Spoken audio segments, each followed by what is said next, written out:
Nathan Carter, a CEO who goes undercover as a receptionist to expose the truth behind a growing crisis in his company.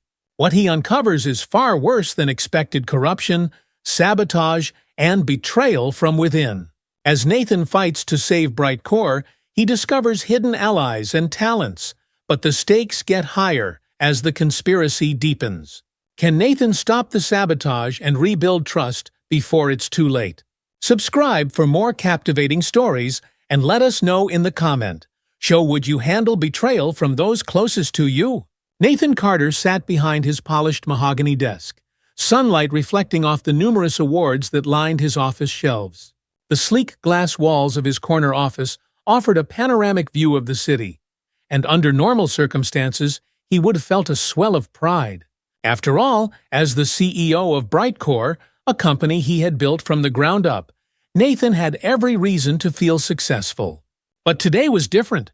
The familiar sense of accomplishment that usually filled him as he gazed at the cityscape was absent. Instead, a heavy weight settled in his chest as he stared at the report lying open in front of him. Nathan's sharp brown eyes scanned the numbers again, hoping they'd somehow change in the second or third read. They didn't. The report from his Human Resources Department detailed something troubling. Morale in the Denver office had plummeted. Over the past 6 months, employee satisfaction had dropped by a staggering 20. There were numerous complaints, many of which highlighted a toxic work environment, allegations of favoritism, bullying, and even subtle but persistent hints of racial bias. Nathan shifted in his leather chair, running a hand over his shaved head. He had built Brightcore on principles of equality, respect, and innovation. This wasn't just a tech company, to him it was his legacy. He had faced systemic racism in his early career, and had vowed that his company would be a safe space for people of all backgrounds. But now, that vision seemed to be unraveling right under his nose. Favoritism, bullying, possible racism, Nathan muttered under his breath as he read through the comments in the report. This was more than just a dip in productivity or morale. It was a threat to everything he stood for. He leaned back, frustration building inside him. How had things gotten this bad without him noticing? And why hadn't anyone brought this to his attention sooner?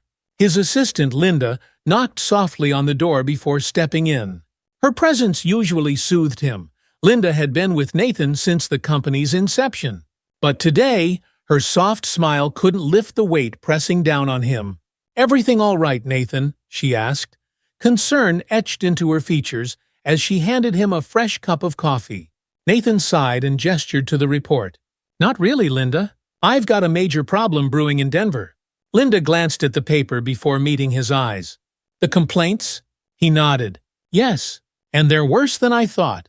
I've been so focused on expansion and the bigger picture that I missed what was happening under the surface." Linda frowned. "Do you think someone there is hiding things? If it's as bad as the report says, why weren't we aware of it sooner?" Nathan stood, walking over to the floor-to-ceiling windows, watching the city hum below him. "That's what I'm trying to figure out. I need to get a handle on this fast. If this culture continues to fester, it could damage everything we've worked for." Linda was silent for a moment before she spoke. "What's the plan?" Nathan turned back toward his desk, picking up the report. His mind raced, running through all the possible options. He could send an investigator or shuffle the management team. He could bring in HR consultants. But none of that felt right. None of it felt like enough. "No," he said quietly, shaking his head. "I need to see this with my own eyes." Linda raised an eyebrow. "You're not thinking of going to Denver yourself, are you?" Nathan's face hardened with determination. "Not just going there, Linda. I need to get close to the employees, see what's really happening without the filter of management." A slow realization dawned on Linda's face. "You're going undercover." Nathan nodded. "It's the only way. I can't fix this from up here, removed from the situation. I need to be in the thick of it. The last thing I want is to lose my people's trust." Linda hesitated. "It's a risk, Nathan. If people find out who you really are, it could backfire." "I know," Nathan said, rubbing the back of his neck. "But it's a risk I have to take. This company means everything to me. I won't let it fall apart." That evening, Nathan stood in front of his mirror at home, staring at his reflection. Gone were the perfectly tailored suits, the polished shoes, and the confident stance of Brightcore's CEO. In their place were simple khakis, a cheap button-down shirt, and a pair of worn-out shoes. His usually immaculate appearance had been deliberately toned down to fit the role he was about to play. He reached up, adjusting the fake mustache he had glued on, and then ran a hand over his now slightly overgrown stubble. It was strange, almost disorienting, to see himself look so different. But that was the point. Nathan Carter couldn't afford to be recognized at Brightcore's Denver office. He needed to become someone else entirely. He glanced down at the employee badge that Linda had arranged for him. The name Jacob Barnes stared back at him in bold letters. It was a basic ID, the kind given to entry-level employees. No one would suspect Jacob Barnes of being the CEO of a multi-billion-dollar company. Nathan Carter is officially out of the building, he muttered to himself, slipping the ID into his pocket. From tomorrow on, he'd be Jacoba new hire, just another face in the crowd. His wife, Monica, entered the room, watching him quietly. She crossed her arms, leaning against the doorframe, her expression a mix of concern and admiration. "You're really doing this, aren't you?" she asked, her voice soft. Nathan met her gaze through the mirror. "I have to. If I don't, this whole company could collapse, and I'll lose the trust of the people I built this for." Monica approached him, gently touching the side of his face. "I get it. I just worry about you. This is a big risk." He placed his hand over hers. "I know. But I can't sit back and do nothing. This company was supposed to be a place where everyone felt safe, valued. If there's something rotting inside it, I need to root it out." Monica nodded, though her eyes remained troubled. "Just be careful, okay? I don't want you getting hurt, physically or emotionally." "I will," Nathan promised, pulling her into a hug. "I'm doing this to make things better for everyone." Nor rather, Jacob walked into the Denver office, blending in with the other employees. The bustling energy of the place was palpable, but there was an undercurrent of tension that Nathan hadn't fully anticipated. His scuffed shoes and wrinkled clothes felt appropriate as he stepped up to the receptionist's desk, which would now be his new home for the foreseeable future. The stark difference between his usual corporate penthouse office and this small, busy reception area was jarring. The desk was cluttered with papers and sticky notes, and phones rang incessantly.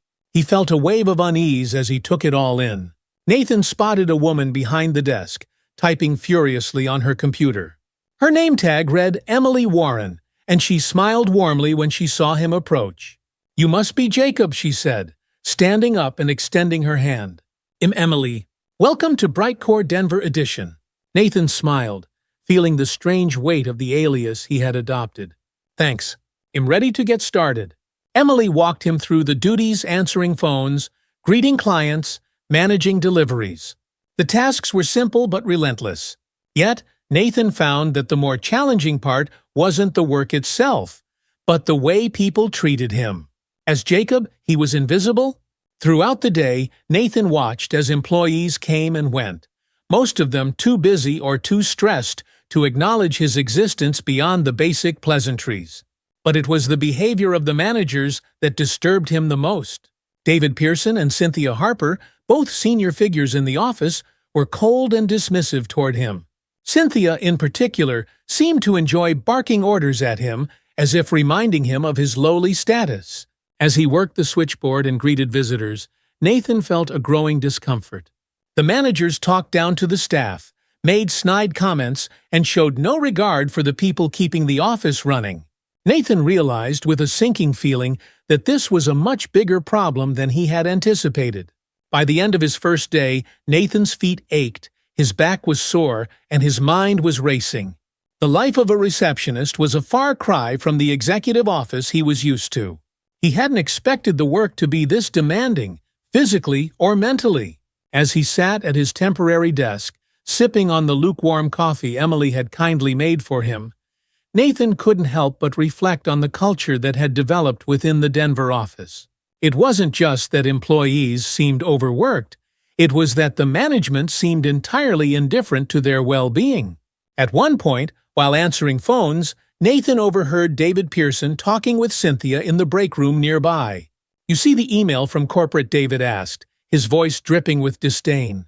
"More cuts to our budget, but they expect us to keep productivity high." Cynthia laughed.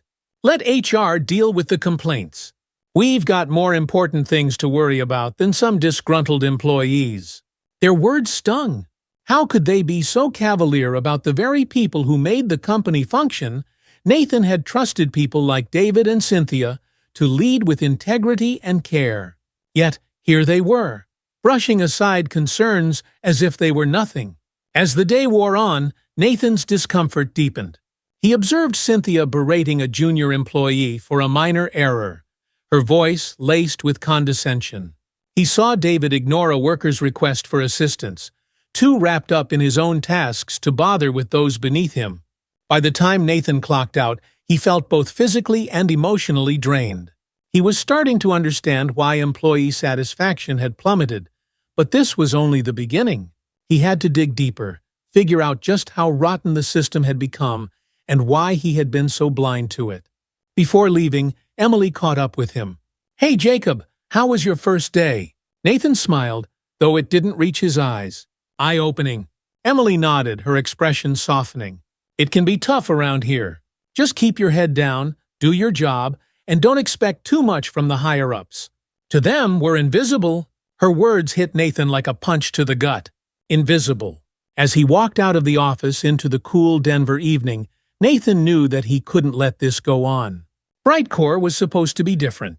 It was supposed to be a place where everyone mattered. But somewhere along the way, that vision had been lost. And now, it was up to him to find a way to bring it back.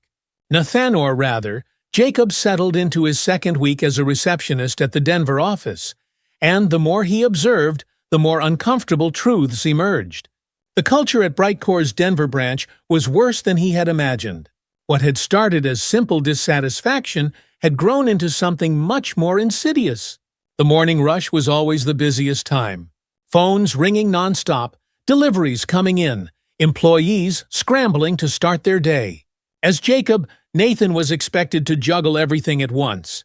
Emily was kind and helpful, often taking on more than her share of the workload, but even she seemed worn down by the relentless pace. Nathan quickly learned that Emily had been at the company for years, longer than most of the managers. She should have been promoted long ago, but instead, she was stuck doing entry-level work. Whenever he tried to ask her about it, she would just shrug and say, "That's how it is around here." One day, as Nathan was juggling phone calls and greeting visitors, he overheard a tense conversation between Cynthia Harper and a junior analyst named Erica. Erica had made a small mistake on a report, nothing major, just a typo in one of the financial summaries. But Cynthia pounced on her with the ferocity of a predator. "This is unacceptable," Cynthia snapped, her voice cutting through the office like a whip. "Do you realize how much trouble you could have caused with this? You need to pay more attention. This isn't some playground, Erica. We don't have time for amateur mistakes." Erica stood there, her face turning pale, clearly holding back tears. She mumbled an apology, but Cynthia didn't seem to care. She waved her off with a dismissive hand, turning her back as if Erica didn't even exist. Nathan clenched his jaw as he watched the scene unfold. He wanted to step in, to defend Erica, but he couldn't risk blowing his cover just yet. Instead, he took a deep breath and stayed silent, his heart heavy with anger and frustration.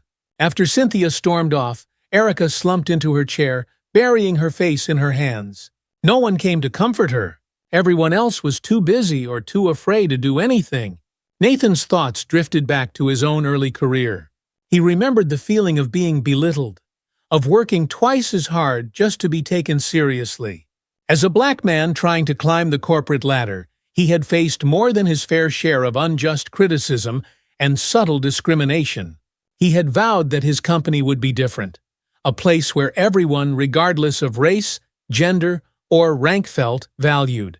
But here, in this office, that vision was crumbling before his eyes. Nathan's second week brought more troubling revelations. As he went about his duties as Jacob, he started to notice the patterns of neglect and disrespect that had permeated the office culture. He saw how David Pearson and Cynthia treated the lower-level employees as if they were expendable. Worse, he began to realize that this wasn't an isolated problem, it was systemic. One afternoon, as Nathan refilled the coffee station in the break room, he overheard a conversation that made his blood boil.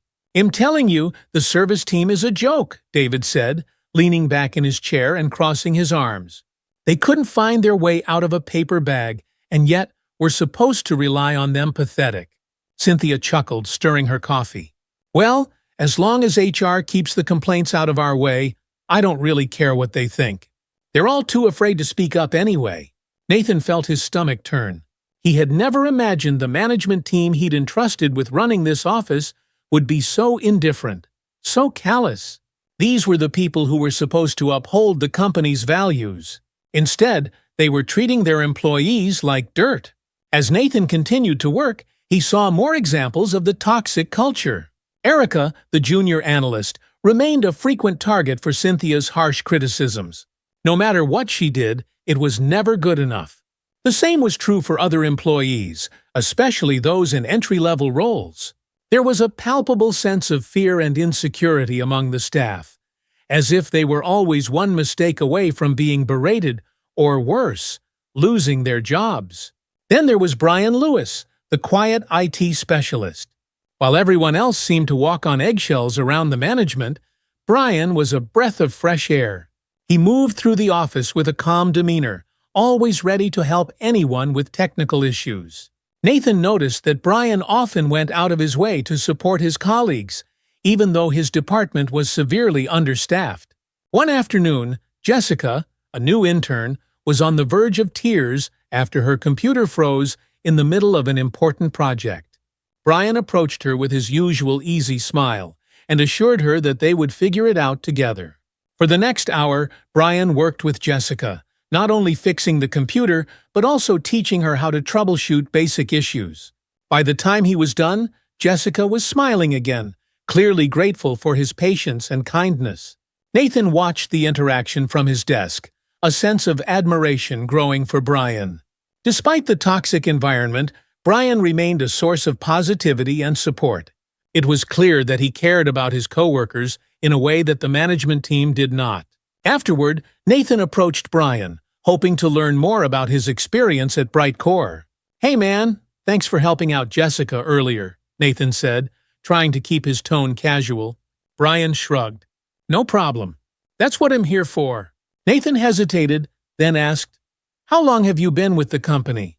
Brian smiled slightly. "About 4 years now. It's been a roller coaster, to be honest. I love what I do, but sometimes it feels like we're all just running in place. You know, the higher-ups don't really notice us unless something breaks." Nathan nodded, feeling a pang of guilt. Here was another dedicated employee who was being overlooked and undervalued. "Do you ever think about moving up? Maybe taking on more responsibility?" Nathan asked. Brian chuckled softly. "I'd love to, but the reality is, I'm stuck where I am. Promotions around here are more about who you know than what you do. I've seen people get promoted after being here for 6 months, while others, like Emily, have been passed over again and again." Nathan's chest tightened at Brian's words. The favoritism and lack of recognition were even more pervasive than he'd realized. Before he could respond, the phone at the front desk rang, pulling him back to his role as Jacob. But Brian's words lingered in his mind long after the call ended. As Nathan continued his undercover work, he found himself gravitating toward Emily and Brian. They were two of the few bright spots in an otherwise dreary office. Emily, with her warm smile and quiet determination, reminded him of his early days in the workforce, when he had to fight for every opportunity. And Brian, with his calm demeanor and unwavering kindness, represented the kind of employee Nathan had always wanted Brightcore to foster. One afternoon, during a rare quiet moment at the front desk, Nathan and Emily sat together, sipping coffee. "You've been here a long time, huh?" Nathan asked, trying to keep his tone casual. Emily nodded, her expression thoughtful. "Yeah, about 8 years. It's been interesting." Nathan tilted his head. "Interesting how—" Emily glanced around, as if making sure no one could overhear. "It's hard to explain. I love the work, and I love the people I work with. But it's frustrating sometimes. I've been passed over for promotions more times than I can count. Every time, it's the same excuse, you're great, but we're looking for someone with more leadership experience. She rolled her eyes. It's like they don't even see the leadership I already provide. I train new hires, I handle crises, I make sure the office runs smoothly. But that's not enough, apparently. Nathan felt a sharp pang of guilt. He had always believed that Brightcore promoted based on merit, not connections or favoritism. But here was Emily, one of the most dedicated employees in the office, being repeatedly overlooked. "Why do you stay?" Nathan asked quietly. Emily shrugged, though her smile was tinged with sadness. "Because I still believe in this company, at least the version of it that we all bought into when we started. I keep hoping things will change." Nathan's heart ached as he listened to her. He had built Brightcore with the intention of creating a company that valued its employees. Yet somehow, that vision had gotten lost in the shuffle. Emily's story was proof that the system was broken. Later that day, Nathan found himself talking to Brian in the break room. Brian had just finished helping another employee with a technical issue, his usual calm smile still in place. "You're always helping people out," Nathan remarked, leaning against the counter. Brian chuckled. "I try. It's the least I can do around here. Doesn't it bother you, though, that you're not getting recognized for all the extra work you do?" Brian shrugged. "Sure, it bothers me. But what can I do? I'm not in the right circle to get noticed by the higher-ups. I've seen it happen time and time again. Promotions go to the people who play the game, not the ones who do the work." Nathan's stomach churned. Brian was another casualty of the toxic culture that had taken root at Brightcore. It wasn't just about favoritism. It was about a fundamental failure to recognize and reward hard work. As the weeks went on, Nathan's undercover experience became more intense. The deeper he delved into the inner workings of the Denver office, the more cracks he saw in the foundation of his company. Every day brought new examples of the toxic culture that had flourished in his absence. But the tipping point came one Friday afternoon. Nathan was manning the front desk when Cynthia Harper stormed over, her face twisted in anger. "Jacob," she snapped, her voice sharp, "why haven't these documents been filed? Yet this desk is a mess. Phones are ringing off the hook, and you can't even keep things organized. What kind of receptionist are you?" Her words cut deep, not because of the task itself, but because of the disrespect in her tone. Nathan had always prided himself on fostering a culture of respect. Yet here was one of his senior managers treating him, and by extension, others like dirt. "People like you," she spat, "are the reason this office is falling apart." Nathan felt his anger rise. People like him? What did that even mean? Before he could respond, Brian, who had been standing nearby, stepped forward. "Don't take it too personally, Jacob," Brian said, his voice low. "That's just how she acts." Brian's words only deepened Nathan's frustration. Cynthia's behavior was not only cruel, but it had become normalized. No one dared to stand up to her because it had become part of the office culture. As Nathan watched Cynthia walk away, he knew that the problems at Brightcore were bigger than he had realized. It wasn't just about poor management or favoritism. It was about a culture of fear and disrespect that had been allowed to fester for too long. And it was time for that to change. Nathan lay in bed that night, staring at the ceiling, his mind racing. Cynthia's words earlier in the day, "people like you," echoed in his head. Her dismissive tone wasn't just about him. As a receptionist, it was part of something deeper, a symptom of a culture that had grown toxic without him realizing. But as much as Cynthia's behavior infuriated him, there was something else gnawing at the back of his mind. He had been seeing patterns, whispers, small but consistent signs that the problems at the Denver office were more than just bad management. It felt orchestrated, almost as if someone were deliberately trying to undermine the company. The next morning, Nathan met with Michael Harris, an old friend and private investigator who had worked with Brightcore before. They sat in a small cafe, away from prying eyes. Michael, a tall man with graying hair and sharp blue eyes, listened carefully as Nathan explained what he had discovered so far. "There's something wrong, Mike," Nathan said, his voice low. "It's not just the managers being incompetent or disrespectful. There's something else happening, like someone is trying to sabotage the office." Michael leaned back in his chair, tapping a pen against his notepad. "You're saying you think this goes deeper than just bad leadership?" Nathan nodded. "I've overheard too many strange conversations. HR complaints that disappear, managers dismissing issues without any concern, and it feels like there's more going on behind the scenes. The culture didn't just collapse, it's being pulled apart." Michael scribbled a few notes before looking up. "Do you have anyone in mind who might be behind it?" Nathan hesitated.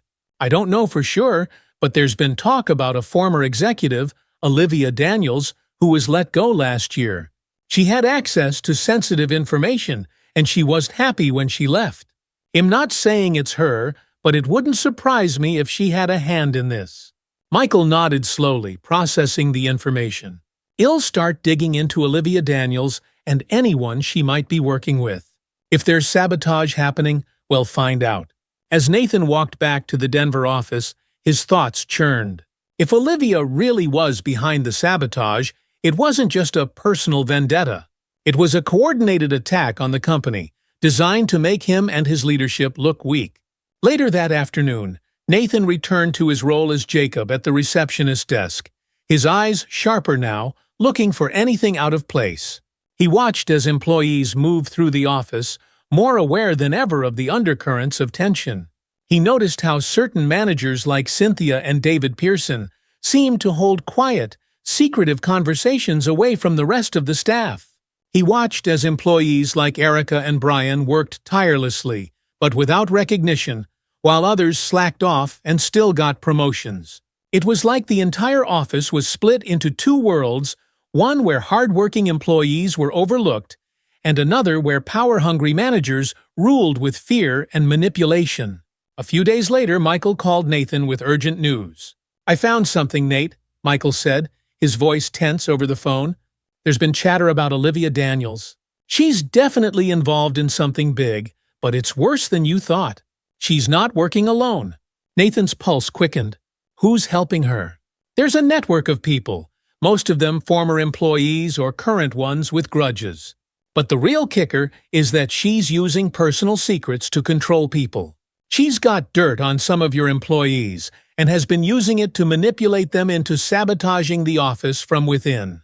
Nathan sank into his chair, the weight of the revelation pressing down on him. How is she getting this information?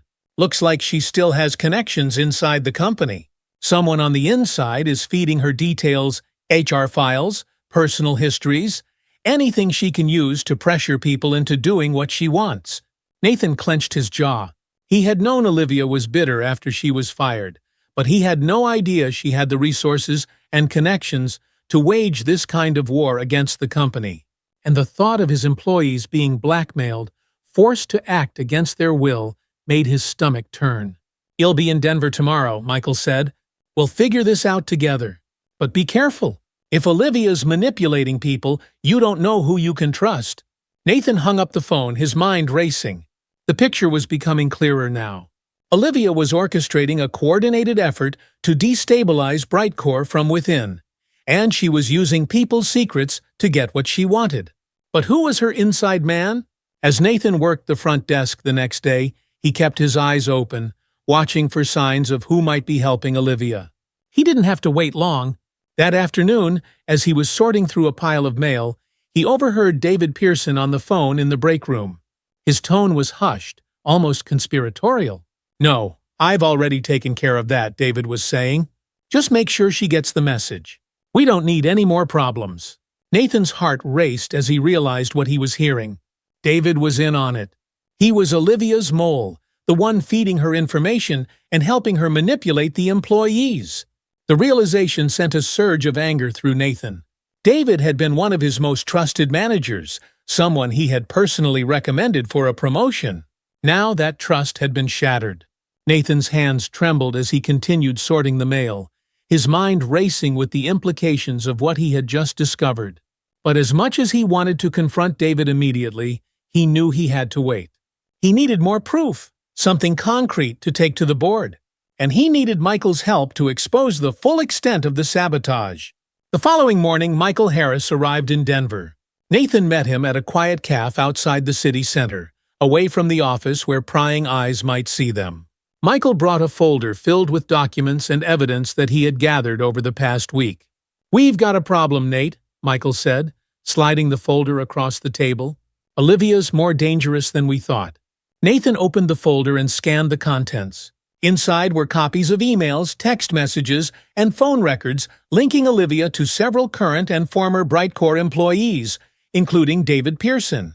The messages were clear. Olivia was instructing David and others to undermine the office, from deleting HR complaints to spreading false information about Nathan's leadership. "This is bad," Nathan muttered, flipping through the pages. "She's not just trying to ruin the office, she's trying to destroy my reputation.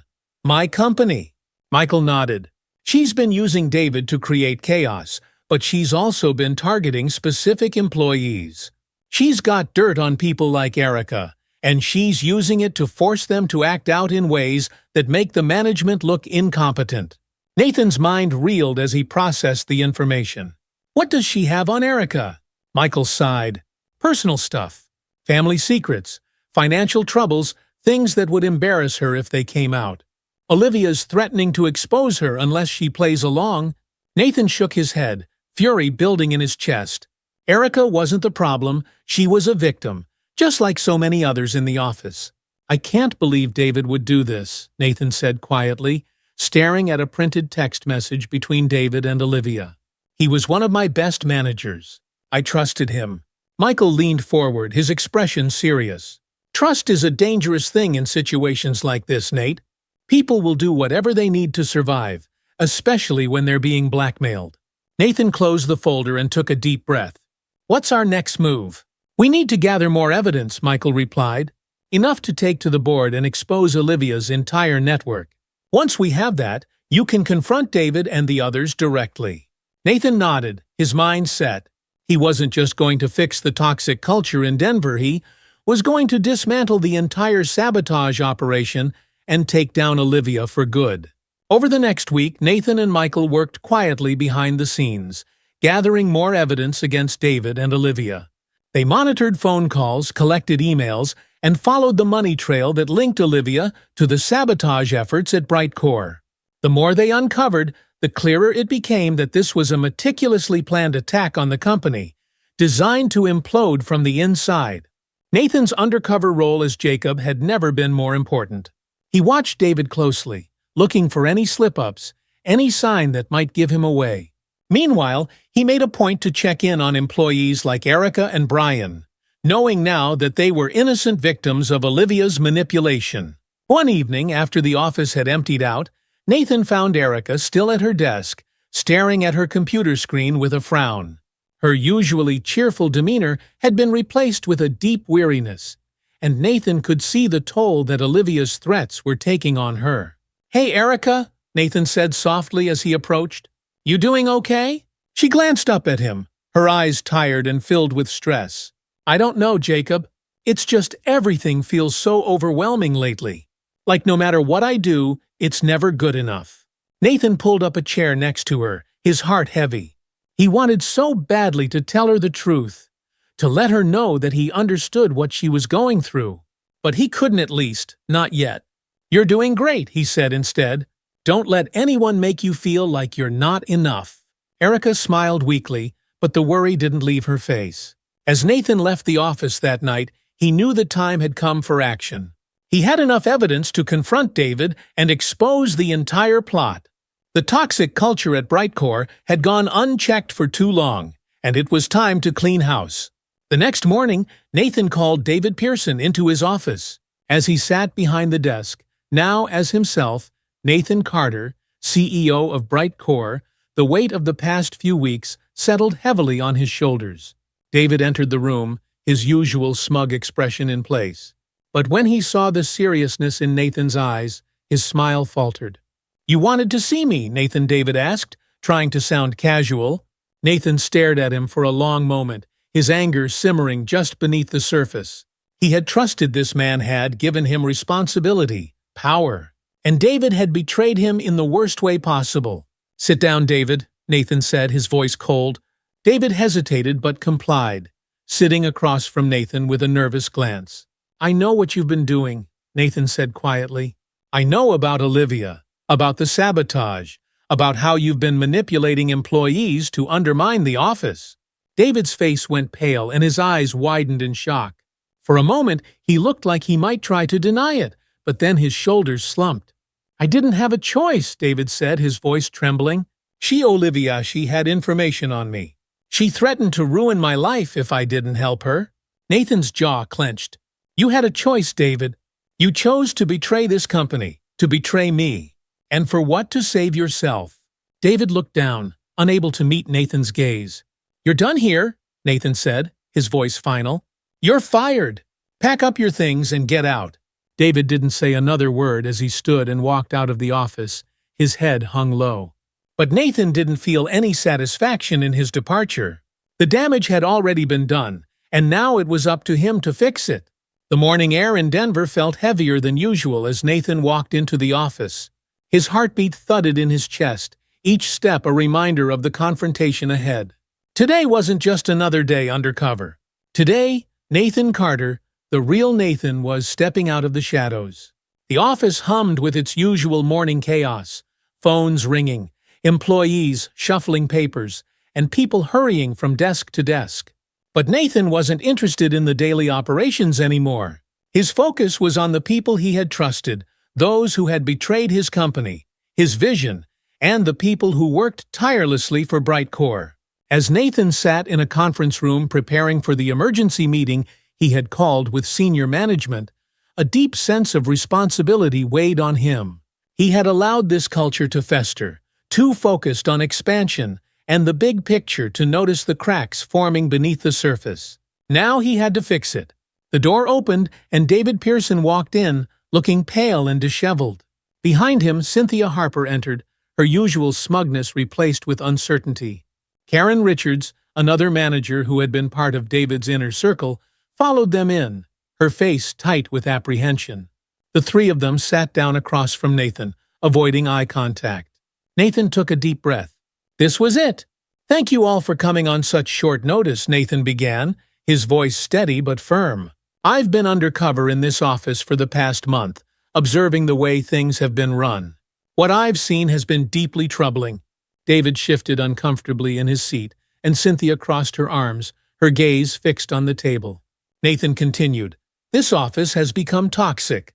There's a culture of fear, favoritism, and disrespect that I will not tolerate in my company. And it's not just about the way employees are treated, it's about the intentional sabotage, the manipulation, and the outright corruption that has been allowed to grow here." Cynthia's eyes widened, and she glanced at David, who looked like he was about to faint. "I've gathered enough evidence to prove that there's been an active attempt to undermine this office from within," Nathan said, leaning forward. "Olivia Daniels has been using personal secrets to manipulate employees into sabotaging the company, and she's been working with some of you to do it." Karen gasped, looking between Nathan and David in shock. "David," Nathan said, turning his attention to the man who had once been one of his most trusted managers. "I know you've been feeding information to Olivia. I know you've been covering up complaints, ignoring HR issues, and helping Olivia destabilize this office. You've betrayed not only this company, but every single person who works here." David's face went ashen. He opened his mouth to speak, but no words came out. "And Cynthia," Nathan continued, his voice hardening, "your treatment of employees has been nothing short of abusive. The way you've belittled and mistreated people under your leadership is completely unacceptable. Your attitude has contributed to the hostile environment that's taken root here." Cynthia's jaw tightened, but she didn't deny it. Her silence was all the confirmation Nathan needed. "I've spoken to the board," Nathan said, standing up. "Effective immediately, both of you are fired. Your actions have no place in this company. You will be escorted out by security, and any attempts to interfere with the investigation that's now underway will result in legal action." David and Cynthia both looked stunned, their expressions a mix of disbelief and fear. Security officers entered the room and stood by the door, ready to escort them out. Karen, still seated, looked horrified. I had no idea it went this far," she whispered, her eyes wide. "I just thought—" Nathan cut her off. "You may not have been directly involved in the sabotage, Karen, but you were complicit. You stood by and let this happen. You enabled this toxic environment by turning a blind eye to it." Karen looked down, shame creeping over her face. Nathan let out a breath, feeling the weight of the confrontation lift slightly. But there was still more work to do. "David, Cynthia, you're free to go," Nathan said, motioning to the security guards. "Pack your things and leave. You're done here." The guards stepped forward, and David and Cynthia were escorted out of the room in stunned silence. Karen remained seated, her hands trembling. Once they were gone, Nathan turned to her. "Karen, I'm not firing you, but you're on thin ice. I expect you to take responsibility for your actions. If you want to stay with this company, you'll need to prove that you can lead with integrity and respect. Or you're out too." Karen nodded quickly, clearly shaken. "I understand," she whispered. Nathan gave her a final nod before standing up and walking out of the room. The confrontation was over, but there was still so much to fix. The news of David and Cynthia's firing spread through the office like wildfire. For many employees, it was a moment of shock, but for others, those who had been suffering under the oppressive management, was a long overdue victory. Nathan knew that firing a few corrupt managers wouldn't fix everything. The toxic culture that had developed in the Denver office was the result of years of neglect, and it would take time to rebuild trust and restore a sense of fairness and respect. The first step was reaching out to the employees who had been most affected by the toxic environment, people like Erica, Emily, and Brian. Nathan met with them privately, listening to their concerns, their frustrations, and their hopes for the future. When Nathan sat down with Emily, he could see the exhaustion in her eyes.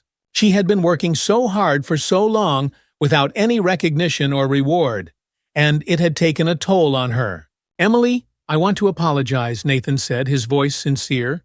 "You've been with this company for years, and I've failed to recognize your hard work and dedication. That changes today." Emily blinked, clearly taken aback.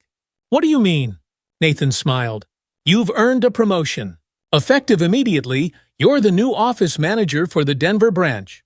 Your leadership skills and commitment to this company have been undeniable. You deserve this." Emily's eyes widened in disbelief. I don't know what to say." "You've more than earned it," Nathan said, standing up and extending his hand. "Thank you for everything you've done. I trust you to help lead this office in the right direction." Tears welled in Emily's eyes as she shook his hand. "Thank you, Nathan. This means the world to me." Next, Nathan met with Brian in the IT department. Brian had been one of the few bright spots in the Denver office, always going out of his way to help others, despite being overlooked and undervalued. "Brian, you've been an incredible asset to this company," Nathan said as they sat in Brian's small, cluttered office. "You've gone above and beyond for your coworkers, and I've seen the impact you've had firsthand." Brian smiled slightly, though his usual calm demeanor was tinged with uncertainty. "Thanks, Nathan, but I'm just doing my job." "You've been doing more than your job," Nathan said firmly. "You've been holding this office together, and it's time you were recognized for it. I'm promoting you to lead the IT department. You'll have more authority, more resources, and more say in how we move forward." Brian's eyes widened. "Wait, seriously?" Nathan nodded. "You've earned it. You've shown incredible leadership, and I want you to know that your contributions matter." Brian grinned, the first genuine smile Nathan had seen from him in weeks. "Thank you, Nathan. I won't let you down." With Emily and Brian promoted and new leadership in place, Nathan felt the first glimmers of hope. But he knew there was still more to do. Over the next few weeks, Nathan worked tirelessly to repair the damage that had been done to Brightcore's Denver office. He held meetings with employees at all levels, encouraging open communication and creating new channels for reporting concerns. He introduced a system of anonymous feedback so that employees could voice their issues without fear of retaliation. But the most important change Nathan made was in how promotions and recognition were handled. No longer would personal connections or favoritism dictate who moved up in the company. From now on, promotions would be based solely on merit, with clear and transparent criteria. Nathan also implemented regular mental health and wellness support, ensuring that employees had access to resources that would help them manage stress and maintain a healthy work-life balance. The days of employees like Erica working in fear were over. As the new policies were rolled out, the atmosphere in the office began to shift. Employees started to feel more comfortable speaking up, and the tension that had once filled the air slowly began to dissipate. Nathan made it a point to visit the office regularly, checking in on his employees, listening to their concerns, and making sure they knew that they were valued.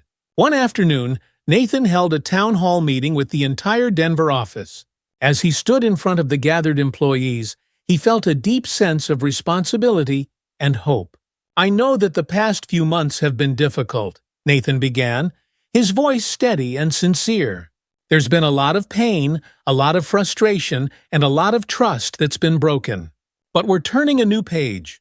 Brightcore is a company that values its people, and am committed to making sure that every single one of you feels respected, supported, and heard." He looked out at the faces in the crowd, some still skeptical, others cautiously optimistic.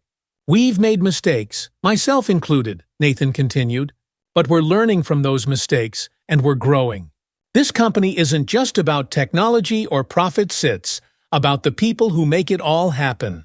That's why we're making these changes, and that's why I'm standing here today, committed to leading with integrity, transparency, and respect." The room was quiet for a moment, and then, slowly, applause began to build. It started with Emily and Brian, who stood at the front of the room, their faces filled with pride. Soon the entire room was clapping, and Nathan felt a wave of relief wash over him. Brightcore was healing. It would take time, but the company was on the path to becoming what Nathan had always envisioned, a place where everyone, from the receptionist to the senior executives, was valued and respected. As the applause died down, Nathan felt a renewed sense of purpose. The worst was behind him, but the work wasn't done. There would always be challenges ahead, but he was ready to face them, this time with his eyes wide open. Weeks had passed since the major shakeup at Brightcore's Denver office, and slowly, the company's atmosphere began to transform. The tension that once weighed down the office had lightened, replaced by a renewed sense of optimism. Employees no longer walked on eggshells, afraid of being reprimanded for minor mistakes. Instead, they felt more confident and secure in their roles. Nathan Carter had made good on his promises. Under his new leadership approach, the office had undergone significant changes, and the staff was beginning to feel the effects. Nathan stood in his executive office in New York, overlooking the familiar city skyline. But today, his mind wasn't focused on the towering skyscrapers or the constant hum of city life. Instead, his thoughts were on Denver, on the employees who had suffered under the toxic environment and were now finding their footing again. He reflected on how far they'd come and how far he had come himself. As Nathan stared out at the city, his phone buzzed with a message from Emily Warren, the new office manager in Denver. She had been sending him regular updates on the progress in the office, and her message today brought a smile to his face. "Hey Nathan, just wanted to let you know that the team is really coming together. Everyone is excited about the changes, and morale has never been higher. Thank you again for believing in me. We're turning this office into something great." Nathan's heart swelled with pride. Promoting Emily had been one of the best decisions he'd made. She was a natural leader, and her positive influence was already making a huge difference. The employees in Denver were thriving under her guidance, and she had proven that leadership wasn't about being the loudest or most powerful, but about compassion, fairness, and integrity. Another message popped up, this one from Brian Lewis, the new head of IT. "Just solved that network issue we've been having for months. Feels good to finally have the resources and team to handle these things properly. Thanks for giving me the opportunity to lead. We're really making progress." Nathan chuckled. Brian had always been an unsung hero in the office, working quietly behind the scenes, but now his contributions were being recognized. Promoting Brian had not only been about rewarding hard work, it had been about giving him the platform to create real change. Nathan's thoughts drifted to Erica, the junior analyst who had been manipulated by Olivia and mistreated by the former managers. Nathan had reached out to her personally, offering her a safe space to share her experiences. Erica had been hesitant at first, but over time she opened up. With the toxic leadership gone, she was flourishing, showing a level of skill and determination that had been suppressed under the previous regime. She was on track for a promotion in the coming months, something Nathan was excited to make happen. Nathan took a deep breath and let it out slowly. The process of rebuilding Brightcore's Denver office had been long and difficult, but it was working. Employees were beginning to trust the leadership again. The feedback system Nathan had implemented was running smoothly, allowing staff to voice concerns without fear of retribution. More importantly, Nathan had made it clear that transparency and fairness would be at the core of every decision moving forward. Nathan traveled back to Denver a few weeks later to check in on the progress firsthand. As he walked into the office, he immediately noticed the change in the atmosphere. The once stiff, silent workspace now buzzed with energy. Employees greeted each other warmly. Laughter could be heard from the break room, and there was an ease in the air that had been absent for far too long. Emily spotted Nathan as he entered and rushed over with a big smile on her face. "Nathan, welcome back," she said brightly. "You won't believe how different it feels around here." Nathan smiled back, his heart full of pride. "I can see it already. The energy is completely different." Emily led him around the office, showing him the improvements they had made. New employee initiatives had been rolled out, including wellness programs and team-building events. Employees had begun collaborating more openly, and productivity had actually increased now that people weren't operating under the constant pressure of fear and favoritism. In the break room, Erica was chatting with some coworkers, her smile genuine and her posture relaxed, something Nathan hadn't seen in her before. When she noticed him, she walked over. "Mr. Carter," she said with a warm smile, "I just wanted to say thank you again for everything. Things have changed so much, and I actually look forward to coming to work now." Nathan shook her hand, feeling a deep sense of satisfaction. "You deserve to be here, Erica. I'm glad you stuck it out." He moved through the office, talking with employees, checking in with Brian and his IT team, and seeing firsthand the improvements Emily had made. The office wasn't just functional again, it was thriving. Back in New York, Nathan had one final piece of business to deal with. Olivia Daniels, the mastermind behind the sabotage, was still a looming threat. Thanks to the evidence gathered by Michael Harris, Brightcore's legal team had already filed a lawsuit against Olivia, and law enforcement had been notified. Olivia's attempt to destroy the company had been derailed, and she was now facing serious legal consequences for her actions. Nathan didn't take pleasure in her downfall, but he felt a sense of justice. Olivia had nearly ruined lives with her manipulation and greed, and she would be held accountable. Still, he knew that this wasn't just about punishing Olivia, it was about protecting the future of the company and ensuring that something like this never happened again. The board of directors had been fully briefed on the sabotage, and they stood behind Nathan's decisions to reform the company from the inside out.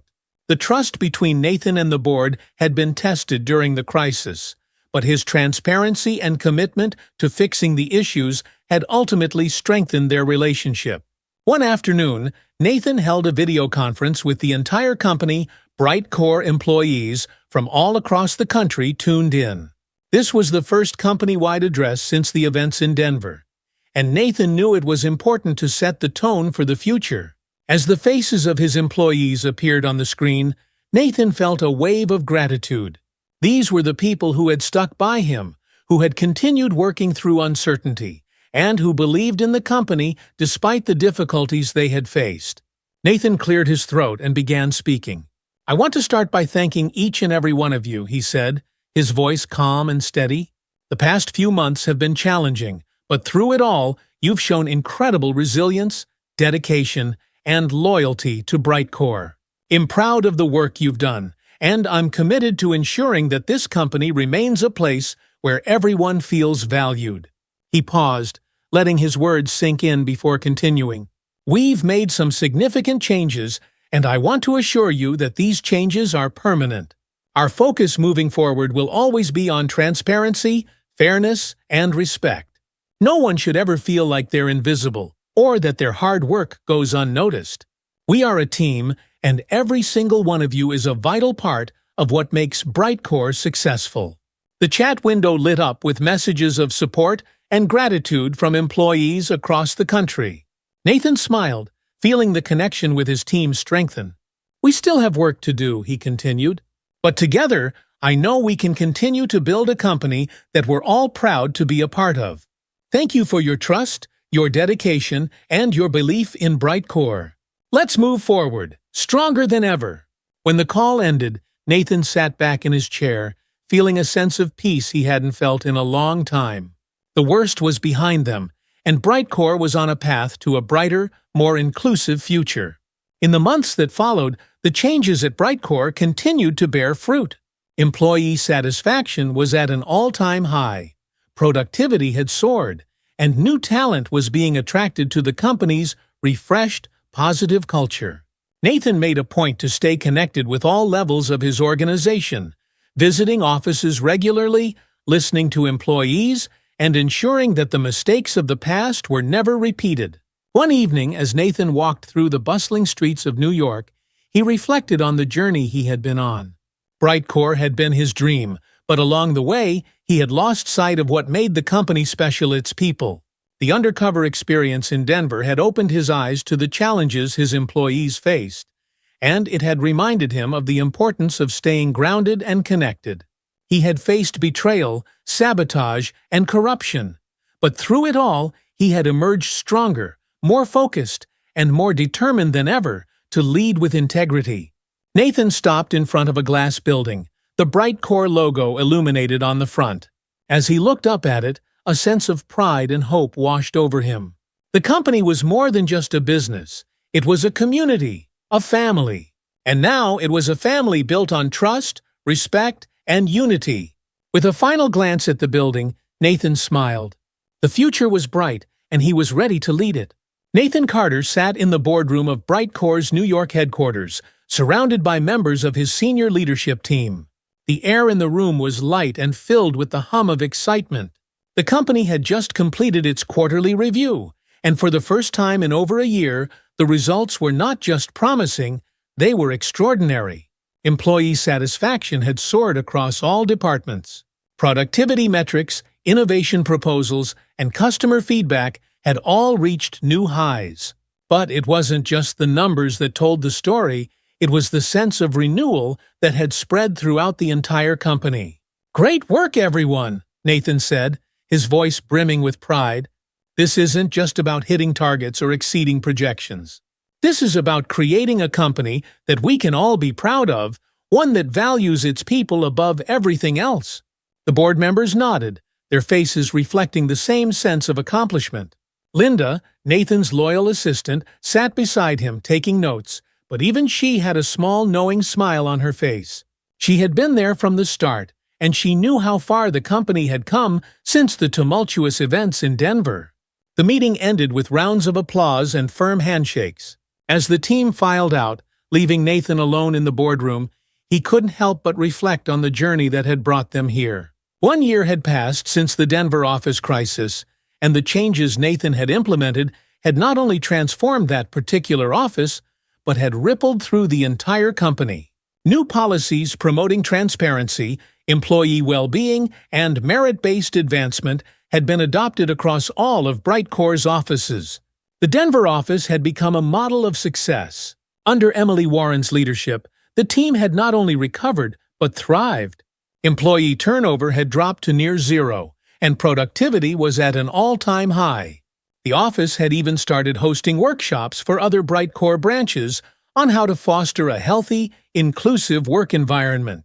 Brian Lewis, now heading the IT department in Denver, had become one of the company's most respected leaders. His calm, supportive nature had turned him into a mentor figure for younger employees, and he had introduced innovative tech solutions that were now being used across the company. His promotion had been a symbol of Nathan's commitment to rewarding hard work and character, not just titles or seniority. And Erica, who had once been trapped by Olivia Daniels' manipulations, had blossomed in her role. With the weight of fear lifted, her natural talents had shone through. She had recently been promoted to a senior analyst position, and she had taken on new responsibilities with a confidence Nathan hadn't seen in her before.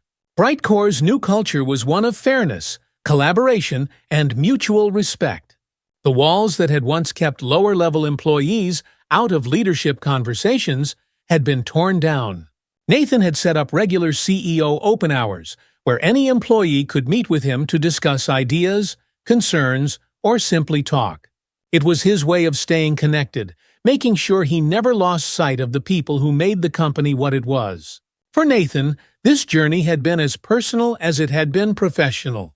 The months undercover in Denver had changed him, not just as a leader but as a person. He had reconnected with the mission that had driven him to start Brightcore in the first place. Sitting in his office that evening, Nathan reflected on the early days of his career, when he had faced his own struggles climbing the corporate ladder. He remembered the sting of being overlooked, the subtle prejudices he had fought against, and the moments when he had wondered if his hard work would ever be recognized. That was why he had started Brightcore, to create a company where no one had to feel that way. And though the Denver crisis had shown him that he had lost sight of that vision for a while, it had also given him the chance to correct his course. He had learned that leadership wasn't just about setting a vision from the top, it was about listening, about understanding what was happening on the ground, and about being willing to step into the shoes of the people who did the everyday work. The undercover experience had humbled him. It had opened his eyes to the realities his employees faced, and it had reminded him that true leadership was about empathy, fairness, and accountability. A few weeks later, Brightcore held its annual company-wide celebration, an event that brought together employees from across the country to recognize achievements and look toward the future. This year, the celebration felt different, more heartfelt, more meaningful. Nathan stood at the podium in front of thousands of Brightcore employees, his heart swelling with gratitude. The event was being streamed to offices around the world, and he knew that every single person watching had contributed to the company's success. Today, Nathan began, we celebrate not just what we've accomplished, but how we've accomplished it. Over the past year, we've faced challenges, we've made mistakes, and we've learned from them. But more importantly, we've come together as a team, as a family. He paused, letting the words sink in. When I started Brightcore, my vision was simple: to create a place where innovation and human potential could thrive. But somewhere along the way, we lost sight of that. We let toxic behaviors go unchecked, and we forgot that at the heart of every great company are the people who make it run. Nathan's eyes scanned the crowd, landing on Emily, Brian, and Erica, who were sitting in the front row, beaming with pride. This past year, Nathan continued, we've recommitted ourselves to our core values: respect, fairness, and integrity. And today, I want to take a moment to recognize the people who have embodied those values, who have helped lead us into a brighter future. He called Emily up to the stage first. Emily Warren, Nathan said, smiling warmly, you have been an incredible leader, not only in your work, but in the way you treat others. You've transformed our Denver office into a place where people feel valued and empowered, and for that, we are forever grateful. Emily accepted her award with tears in her eyes, and the crowd erupted into applause. Next, Nathan called up Brian. Brian Lewis, Nathan said, you've shown us what true leadership looks like. You've been a mentor, a problem solver, and a source of positivity for everyone around you. Thank you for your dedication and your unwavering kindness. Brian smiled as he accepted his award, the cheers from the audience a testament to how beloved he had become within the company. Finally, Nathan called up Erica. Erica, Nathan said, his voice filled with emotion, you've faced challenges that no one should have to face, but you've come through stronger than ever. Your resilience and determination have inspired us all, and we're proud to have you as part of the Brightcore family. As Erica accepted her award, the room filled with applause once again, and Nathan felt a deep sense of fulfillment. These were the people who represented the future of Bright Korea, future built on the values that had once been forgotten, but were now at the very heart of the company.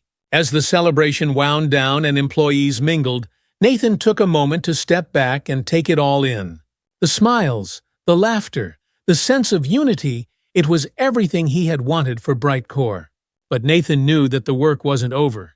There would always be challenges ahead, always new obstacles to face. But now, with the lessons he had learned and the team he had built, he felt ready for whatever the future held. As Nathan looked out at the crowd, a sense of peace settled over him. Brightcore was more than just a company now. It was a community, a place where people came to not only work but to grow, to be challenged, and to thrive. And as long as Nathan was at the helm, that would never change.